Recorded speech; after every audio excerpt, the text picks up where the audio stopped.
Eurovision 2025 7ஆம் இடத்தில் France குவியும் ஆதரவு.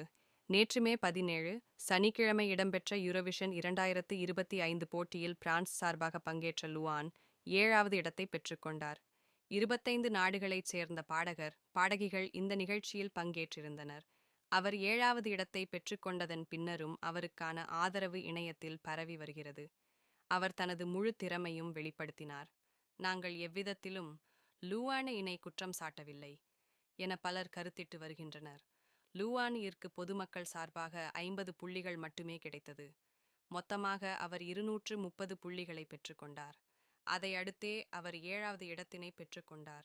சென்ற வருடம் இடம்பெற்ற போட்டியில் பிரெஞ்சு பாடகர் ஸ்லீமேன் நேப்ச்சி 4வது இடத்தினை பெற்றுக்கொண்டமை குறிப்பிடத்தக்கது.